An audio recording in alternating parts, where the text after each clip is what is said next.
네. 이어서 오늘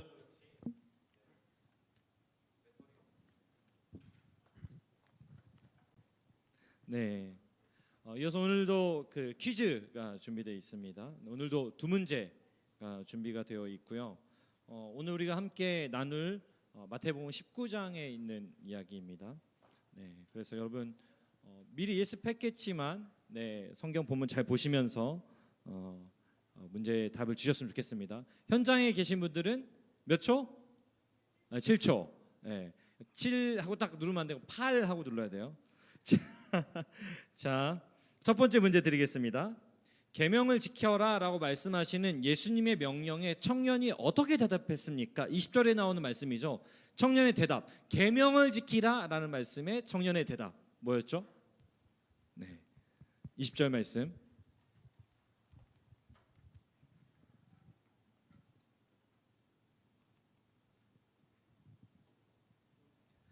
아직 결혼 축하합니다인데 오늘은 이렇게 답을 안 하기로 작정한 다 잘 지켰다. 그것도 맞긴 맞죠. 근데 성경에 우리가 이제 착하게 대답했다. 성경에 있는 대로 쉽지 않습니다, 주님. 우리의 고백 말고요. 청년의 고백. 아까 오왕 굿 이분이 거의 비슷하게 어느 계명이오니까. 그거는 그 앞에, 그렇죠? 그 절수를 가르쳐 주는데 20 딱 써 있는데 아무도 20절을 보이지 않는다는 소리죠. 우리 수인 형제, 이 모든 것을 내가 지키었사온데 아직도 무엇이 부족하나이까? 너 할 만큼 했습니다. 이 이야기죠. 우리 수인 형제가 정답을 맞춰 주었습니다. 아쉽네, 진선이 같은데. 자, 다음 두 번째 문제. 예수님께서는 청년들에게 재물을 팔아 청년들이 아니라 청년에게 재물을 팔아 나눠주라 하시면서 무엇을 함께 요청하십니까? 맨 마지막 한마디죠.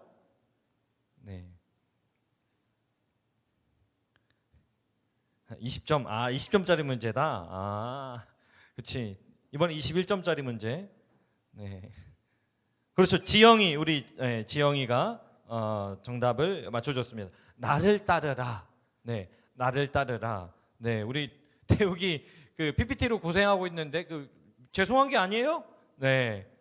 20점이라고 이해하는 놀라운 지체들이 있는 것뿐입니다. 자, 그래서 우리 정답이 우리 아까 1번 문제는 수인 형제, 2번 문제는 우리 부서에 지영이가 여럿 있는데 그 중에 윤지영이 맞춰줬습니다. 우리 두 사람 축복하면서 박수 한번 할까요? 자, 그 말씀 우리 같이 잠깐 살펴봤는데 이어서 우리 같이 성경 말씀 보도록 하겠습니다. 마태복음 19장 16절부터 23절까지 말씀입니다. 16절부터 23절까지 말씀.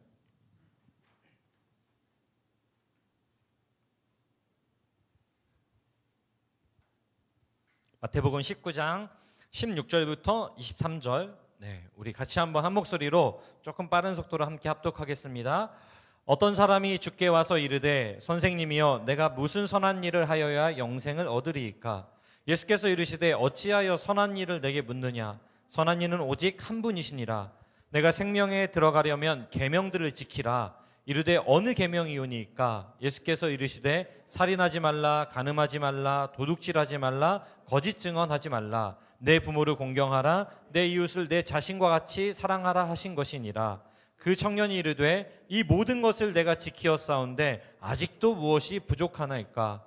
예수께서 이르시되 내가 온전하고자 할진대 가서 내 소유를 팔아 가난한 자들에게 주라. 그리하면 하늘에서 보화가 내게 있으리라. 그리고 와서 나를 따르라 하시니 그 청년이 재물이 많음으로 그 말씀을 듣고 근심하며 가니라. 예수께서 제자들에게 이르시되 내가 진실로 너희에게 이르노니 부자는 천국에 들어가기가 어려우니라. 아멘.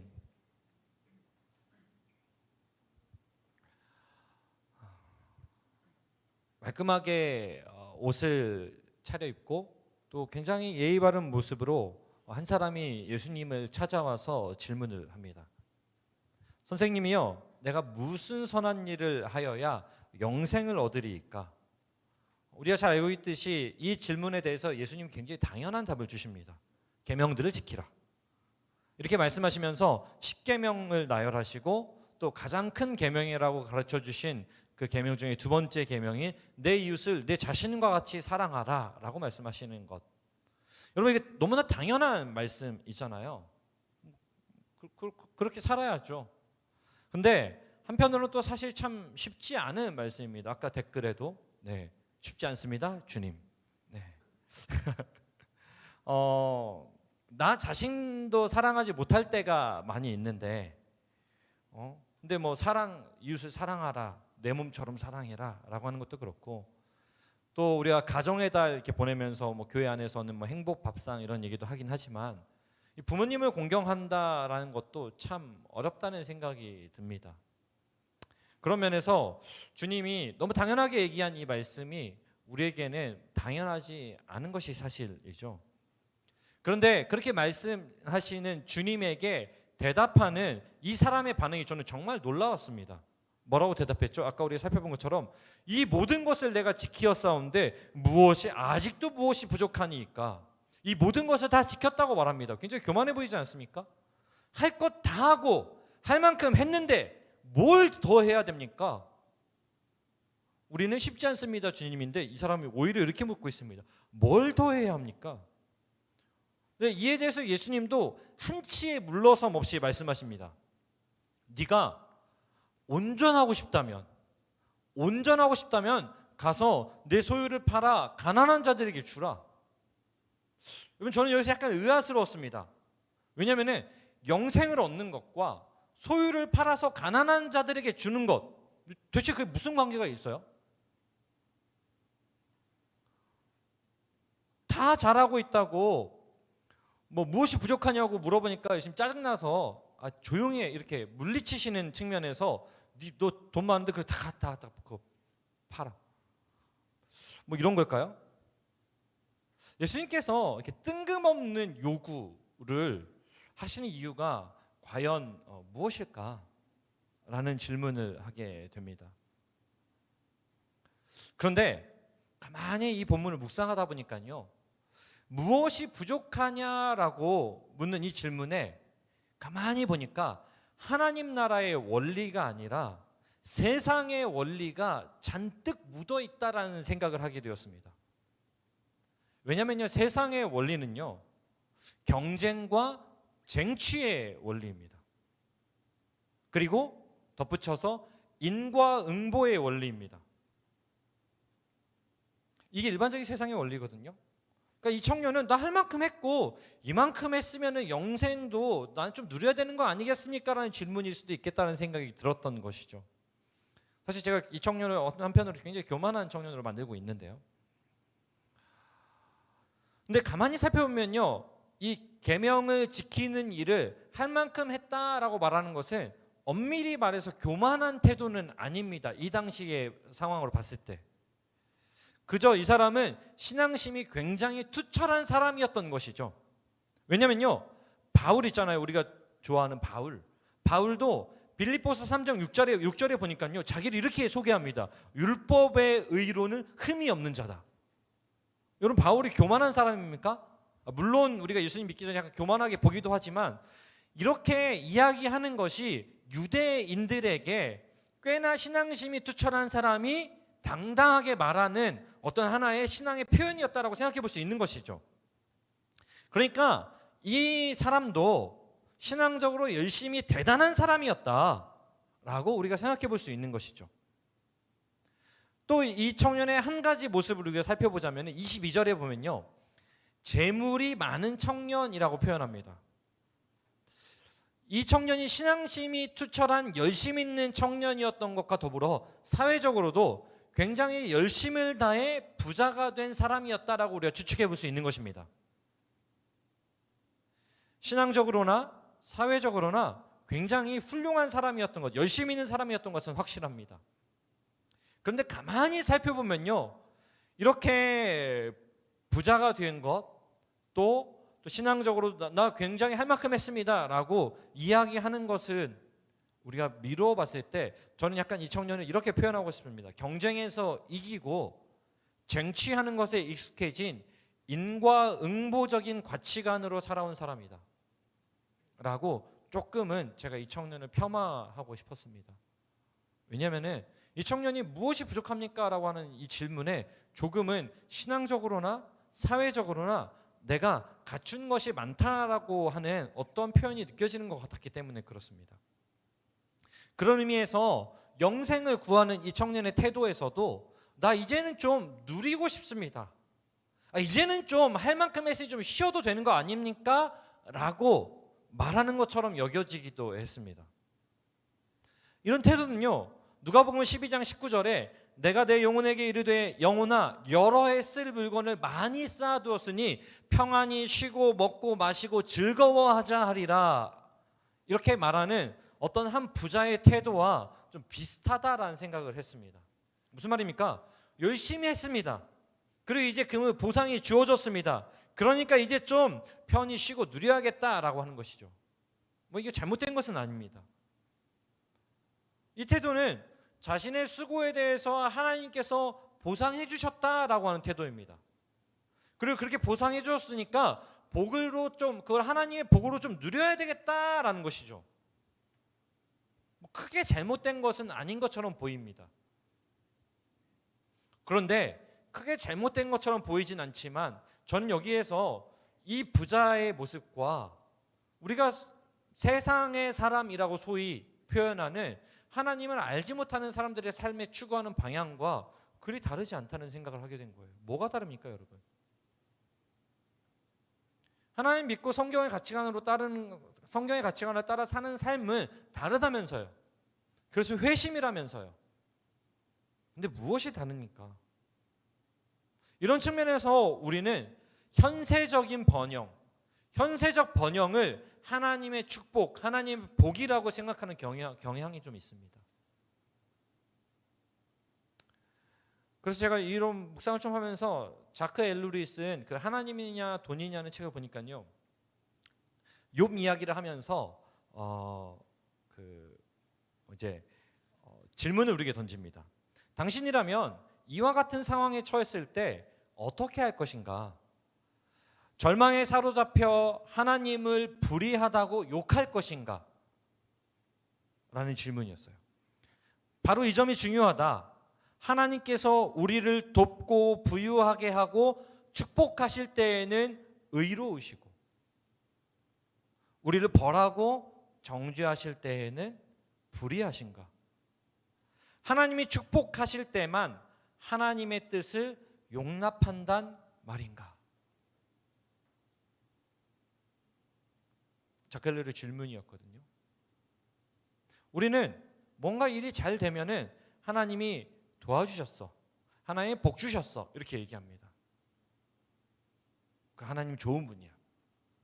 근데 내 상황이 풀리지 않을 때, 내 상황이 어려울 때에는, 또는 심지어 하나님의 정죄를 당할 때에는 어떻게 하나님이 없다, 아니 그런 하나님 필요 없다, 심지어는 그런 하나님은 불의하다 라고 이야기하기도 한다는 것입니다. 만약에 이 논리가 맞다면요, 여러분, 부자가 하나님 나라 가고 가난한 사람은 하나님 나라 못 갑니다. 부자는 의인이고 가난한 자는 죄인입니다. 하나님 말씀 잘 안 듣는. 여러분, 성경 어디에 그런 말이 나옵니까? 하나님 나라는요, 하나님 나라의 원리는요, 현세적 번영이나 인과응보적인 보상이 그 핵심이 아니라는 거예요. 그거는 그 하나님의 축복이라는 것과 조금은 떼놓아도 될 수 있을 정도의 이야기라는 것입니다. 그런데 이런 모습이 그 주님 말씀을 듣고 고민하는 지금 이 청년에게만 나타나는 것은 아니라는 것을 저는 발견하게 되었습니다.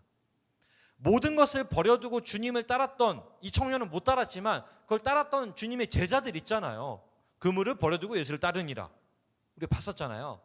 그 제자들에게도 찾아볼 수 있습니다. 지금 방금 했던 얘기를 27절에서 베드로가 똑같이 얘기합니다. 우리의 예상을 빗나가지 않아요. 베드로가 뭐라고 얘기합니까? 보소서, 우리가 모든 것을 버리고 주를 따랐사온데, 주님, 저는 버리고 따랐습니다. 저는 저 청년과 다릅니다. 그리고 뭐라고 얘기합니까? 그런즉 우리가 무엇을 얻으리까? 이 청년은 무엇을 얻었고 그래서 뭘 더 해야 됩니까? 라고 물었고, 베드로는 저는 이제 다 버렸습니다. 그러니까 이제 전 뭐 주실 거예요? 무엇을 얻을까에 관심이 있다라고 하는 것입니다. 근데 이 모습이 예수님과의 그 3년간의 사역이 마무리될 때까지 제자들에게서 달라지는 게 하나도 없어요. 우리 잘 알고 있잖아요. 십자가에 달리시기 전에 그 마지막 만찬 자리, 그 마지막 만찬 자리에서 예수님 그러십니다. 너희 중 한 사람이 나를 팔 거야. 이 말씀에 제자들이 듣고 누굴까 막 찾습니다. 그리고 자기들끼리 막 서로 물어봐요. 그 만찬의 그 뭐죠? 최후의 만찬, 그 다빈치가 그린 그림에 보면 막 수닥수닥 거리는 그 장면이잖아요. 이 장면을 그 오라 주님의 식탁으로라는 책을 쓴 윌리엄 윌리문이 이렇게 얘기합니다. 식탁에 앉은 사람이라면 누구든 예수를 배반하는 사람이 될 수 있었습니다. 누구든 그렇다는 거죠. 누구도 그 유혹에서 안전하지 않습니다. 그 다음 제자들은 주님의 나라가 임하면 그 나라에서 누가 가장 높은 자리에 앉을지를 두고 논쟁을 벌입니다. 제자 중 누구도 고난받는 종으로서의 예수, 가난한 이들과 추방당한 이들을 위한 나라인 주님의 나라를 이해하지 못했음을 보여줍니다. 3년이나 예수의 설교를 듣고 그분에게 가르침을 받았지만 제자들은 여전히 언제쯤 그분이 왕좌에 오르실까, 누가 그분이 통치하는 나라의 권력자가 될까를 두고 논쟁하고 있습니다. 제자들의 모습이 3년 동안 전혀 변하지 않았던 것, 아마 모든 것을 버려두고 예수님을 따랐던 그 보상을 기대했기 때문에 3년 동안 그저 그 똑같은 모습을 유지할 수밖에 없었다라는 것이죠. 오늘 부자 청년의 모습, 또 3년 동안 변화없는 제자들의 모습, 또 오늘 이 말씀을 받아든 우리의 모습, 여러분 저는 그리 다르지 않을 거라고 생각합니다. 저를 비롯해서요.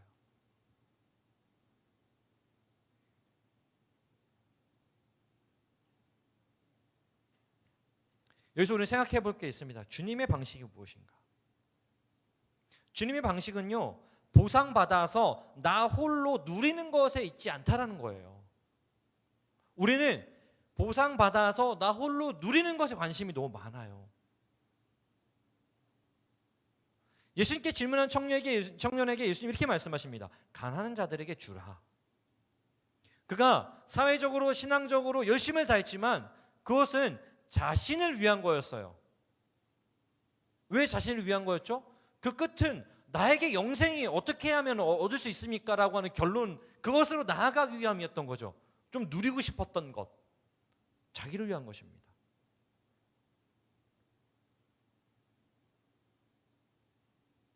그런데 가난한 자들에게 주라, 즉 움켜쥐는 것이 아니라 흘려보내 주라 라고 말씀하시는 것이 바로 하나님 나라의 방식입니다.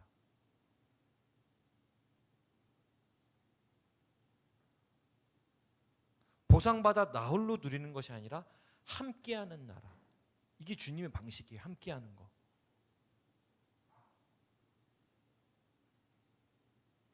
제가 예전에 주일학교에서 부르던 찬양 중에 여러분 그 제목이 사랑은 참으로 버리는 것이라는 찬양 알아요? 이거 하면 이제 연령대가 나옵니다. 그 거기에 이제 가사가 이런 가사가 있어요. 이상하다 동전 한 입 움켜 잡으면 없어지고 쓰고 빌려주면 풍성해져 땅 위에 가득하네. 누가 뒤에서 율동하길래 네, 연령대가 생각보다 낮은 친구인데 저랑 비슷하네요. 움켜잡으면 없어지고 쓰고 빌려주면 풍성해지는 게 하나님 나라 방식이에요. 그래서 디모데전서 6장 17절 18절에 보니까 바울이 딱 이렇게 얘기합니다. 내가 이 세대에서 부한 자들을 명하여 마음을 높이지 말고 정함이 없는 재물의 소망을 두지 말고 오직 우리에게 모든 것을 후히 주사 누리게 하시는 하나님께 두며 선을 행하고 선한 사업을 많이 하고 나누어 주기를 좋아하며 너그러운 자가 되게 하라. 이게 하나님 나라의 방식이에요. 하나님 나라 주님의 방식은 보상받는 것이 아니라, 보상받아 나 홀로 누리는 것이 아니라 어떻게 사용할 것인가에 관심이 많다는 거예요. 어떻게 누릴까가 아니라 어떻게 흘려보낼까, 어떻게 누릴까가 아니라 어떻게 움켜질까가 아니라 어떻게 나눌 것인가에 관심이 있다고 하는 것입니다. 왜요? 내가 수고로 얻은 것조차도 내가 잘나서가 아니라 내 능력, 내 실력이 아니라 이 모든 것이 하나님께서 주신 선물이다, 하나님의 선물로 여기기 때문에 그런 것이죠. 그래서 하나님께서 나에게 맡겨주셨다, 하나님께서 맡겨주신 것이다 라고 여기는 청지기 의식이라고 우리가 표현합니다. 청지기 의식. 우린 청지기예요. 내 수중에 있을지라도 우리는 하나님께서 맡겨주신 것이다, 하나님께서 선물로 주신 것이다 라고 하는 청지기 의식입니다. 그런데 이게 안 됩니다. 아까 어렵다고 했잖아요. 어렵습니다. 그럼 이것이 어떻게 가능해지는가 했을 때, 이것이 가능하게 되는 것은요, 그 다음 주님의 말씀, 그리고 와서 나를 따르라. 어떻게 하면 가능합니까? 주님을 따를 때에만 가능합니다. 여러분, 어떤 사람이 주님을 따르죠? 23절에 보니까요, 예수님이 뭐라고 얘기하죠? 부자는 천국에 들어가기가 어려우니라. 돈 많은 사람이 천국 갈 수 없어, 이런 얘기가 아니에요. 여러분, 천국은 원래 그 조건으로 가는 나라가 아니잖아요. 이 이야기의 핵심이 뭐냐면요, 이 이야기를 하기에 앞서서 14절에 보니까요, 예수님이 이런 말씀하십니다. 어린아이들을 용납하고 내게 오는 것을 금하지 말라. 천국이 이런 사람의 것이니라. 부자는 못 들어가고 어린아이는 천국은 어린아이와 같은 자의 것이라는 거예요. 부자와 어린아이의 차이가 뭐예요, 여러분? 여러분, 가진 것이 많은 사람을 우리가 부자라고 할 수도 있겠지만, 부자는 능력을 의미한다고 저는 생각했어요. 그러니까 능력이 있다고 생각하거나 내가 수고한 보상을 받을 것이라고 생각하는 사람이 부자예요. 그러니까 할 만큼 했다라고 생각하는 사람이 부자예요. 그러면은 어린아이는요, 어떤 자인가? 13절에 보면요, 예수께서 안수하고 기도해 주심을 바랄 뿐. 뭐예요? 그저 주님의 은혜를 구하며 주님을 찾는 이들. 이게 어린아이예요. 무엇을 얻을까? 나 할 만큼 했습니다, 이 태도가 아니라 그저 주님의 그 품에 안기고 싶은, 그저 주님 앞에 겸손히 나오는, 그게 바로 어린아이라는 것이죠. 그러니까 어떻게 됩니까? 나를 따르라 라고 말씀하시는 주님의 말씀을 들은 이 청년, 결국 결론이 뭐죠? 재물이 많음으로 근심하며 가니라. 근심하며 떠나갔습니다. 왜요? 버릴 수 없거든요. 왜요? 내가 수고한 거니까요. 그거 어떻게 해요? 그거 포기하면은 내 모든 수고가 좌절되는 것 같거든요. 그러니까 근심하며 갈 수밖에 없는 거예요. 저는 이 장면이 마치 마태복음 26장 56절에서 예수님께서 잡히시자 이렇게 표현합니다. 성경은 제자들이 다 예수를 버리고 도망하니라. 저는 비슷하게 느껴졌어요. 무엇을 얻을까? 어떻게 영생을 얻을까? 이제 좀 잘했다, 그만해도 된다 라고 하는 이 인정을 받고 싶었던 청년, 그만해도 돼 라는 말을 듣고 싶었던 청년, 그런 보상을 바랬던 이 청년, 근심하며 떠나갔잖아요.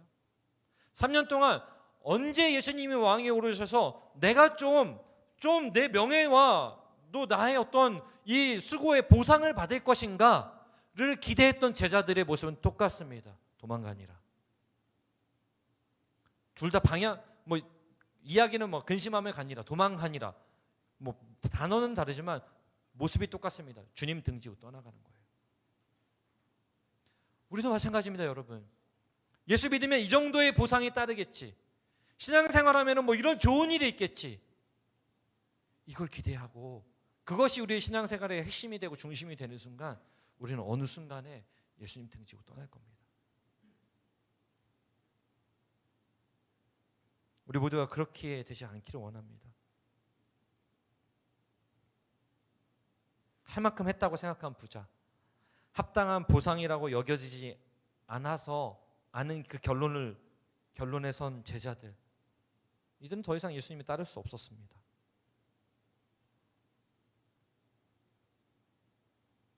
지금 여러분은 예수님을 따를 수 있는 상태이십니까?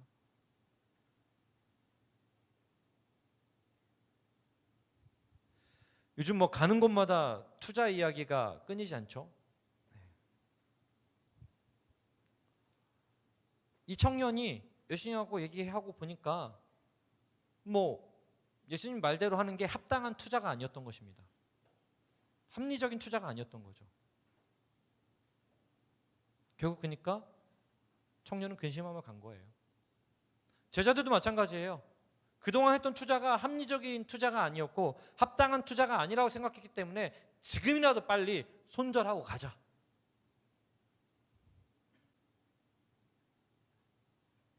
그래서 제자들 도망간 겁니다. 여러분, 우리의 신앙이 이 보상과 우리 어떤 상에 귀결되어져 있다면은 우리도 언젠가 주님을 손절할 날을 그 타이밍을 찾고 있을지도 모르겠습니다. 아니죠, 눈에 보이지 않으니까 금방 예수님 등지고 떠나갈 수 있습니다.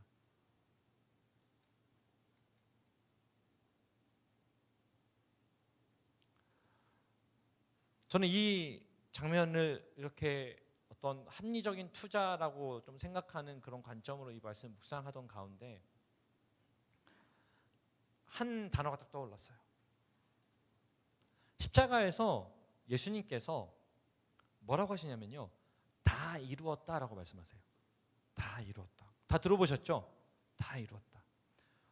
이 말씀이 헬라어로 테텔레스타이입니다. 뭐라고요? 네, 테텔레스타이. 6글자. 네.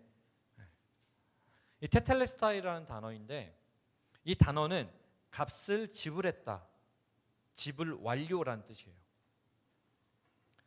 이 단어가 주로 상업적으로 많이 쓰이는데 빚을 다 갚은 사람에게 지불 완료라고 도장을 찍어주거나 적어줄 때 테텔레스타이라고 썼다 그래요. 지불 완료, 채무 이행 이렇게 적어준 거죠. 우리는 아까 얘기했던 것처럼 예수님을 따르는 것이 합리적인가, 합당한가, 그러한 투자인가 계산하면서 신앙생활 할 때가 많습니다. 예수님 이렇게 믿었는데 왜 남자친구 안 생기는데, 근데 이 정도로 헌신했는데 왜 나 집 안 생기는데, 나 이 정도로 고생했는데 왜 나 몸이 아픈데, 왜 자꾸 시험에 불합격하고 취업이 안 되는데, 왜 내가 이렇게 했는데 우리 집은 더 나아지지 않는데, 자꾸 계산해요. 못 믿겠다. 아까 어떤 지체가 그런 얘기 하더라고요. 이번 주 너무 바쁘고 힘들었대. 그래서 행복 찬양을 들었는데 행복 찬양을 들으니까 더 짜증나더래. 눈물 날 일 많지만 그래서 열받는 거지. 하나님 뭐 하십니까? 자꾸 계산기를 두드리게 되는 거예요. 내가 눈물로 이렇게 주님 자녀로 살겠다고 몸부림치는데 주님 뭐 하십니까?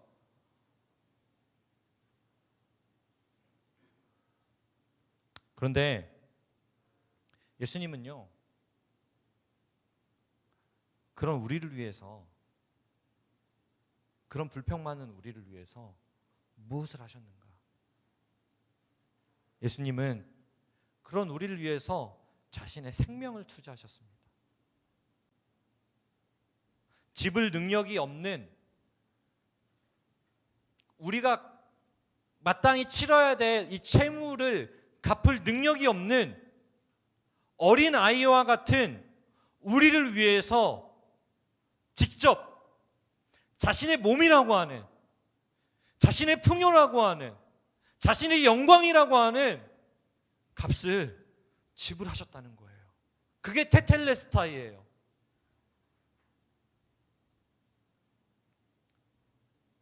우리는 그런 주님의 은혜를 받은 자들입니다.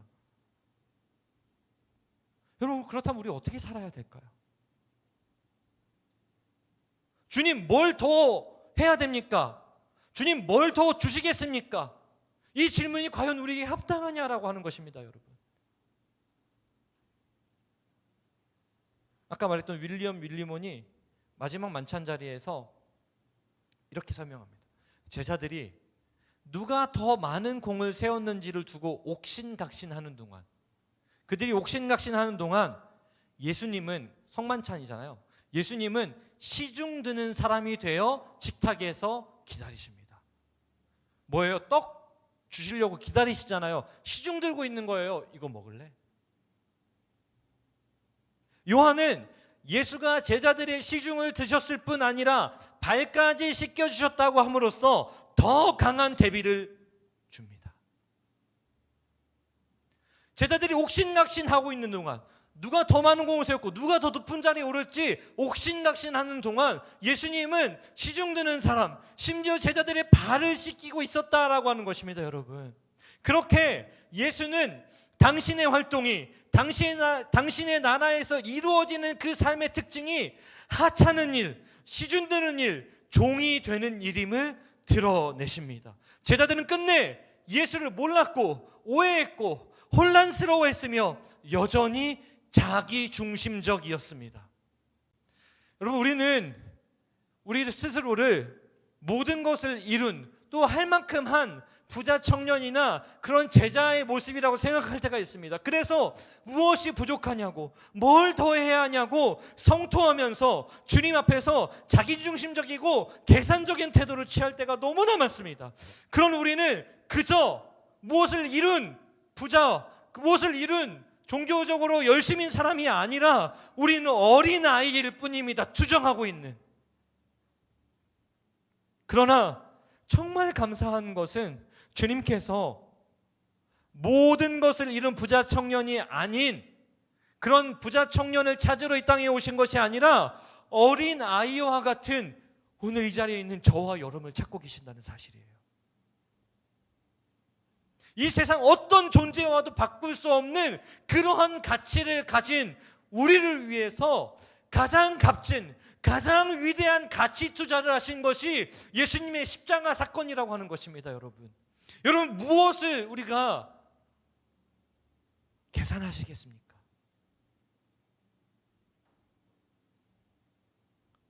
우리 이 사실을 기억하면서 자기 중심적인 태도를 버리고 이 사실을 기억하면서 우리 눈앞에 있는 재물을 대하고 사람을 대하고 그리고 주님을 따라야 합니다. 그래서 칼 바르트라고 하는 신학자가 이렇게 기도합니다. 나는 신실하지 않습니다. 진정한 증인은 이 사실을 알고 있으며 이 사실을 말합니다. 비록 내가 신실하지 않더라도, 주님은 언제나 신실하시며 당신의 약속을 철회하지 않으십니다. 사랑하는 여러분, 우리를 정말 가치로운 존재로 여기시고 그런 우리를 위해서 자기 목숨을 내어놓는 위대한 가치 투자를 하신 예수님, 우리는 그 위대한 가치 투자를 받은 그런 자임을 기억하면서 오늘 우리도 주님을 따라서 영원한 것을 위해 가치 투자할 수 있어야 되지 않겠습니까? 영원한 것을 위하여 영원하지 않은 것을 버리는 것은, 영원하지 않은 것을 포기하는 것은 바보가 아니다. 사랑하는 여러분, 주님의 방식으로 재물과 사람을 대하고 주님을 따르는, 그저 주님의 손길을 기대하며 나아오는 우리가 되게 그래서 우리의 삶을 통하여서 정말 소외되고 정말 억눌리고 절망 가운데 있는 자들이 그 주님의 사랑을 전달받을 수 있는 진정한 풍요로운 삶을 사는 우리 모두가 될 수 있기를 예수님의 이름으로 축복합니다. 그러려면 어떻게 해야 돼요? 내가 어린아이라는 사실을 기억하고 어린아이와 같은 심정으로 주님 앞에 나아가는 거예요. 어린아이들을 용납하고 내게 오는 것을 금하지 말라. 천국이 이런 사람의 것이니라. 주님은 우리를 그렇게 바라보십니다. 이 시간에 그런 마음으로 이 고백을 했으면 좋겠습니다. 주님이 우리를 얼마나 가치로운 존재로 여기시는지. 나의 사랑아, 너는 정말 귀한 존재이다. 어떤 보석보다도, 세상 어떤 존재보다도 귀하다. 내가 널 사랑한다. 그리고 너를 통해서 내가, 그런 사랑하는 너를 통해서 내가 일하기를 원한다. 그 주님의 마음을 좀 기억하면서 주님, 내 삶이 그렇게 되길 원합니다. 그래서 어린아이와 같이 그렇게 주님 앞에 나아가길 원합니다. 우리 그런 마음으로 우리의 이 찬양의 가사가 우리의 기도가 되었으면 좋겠습니다.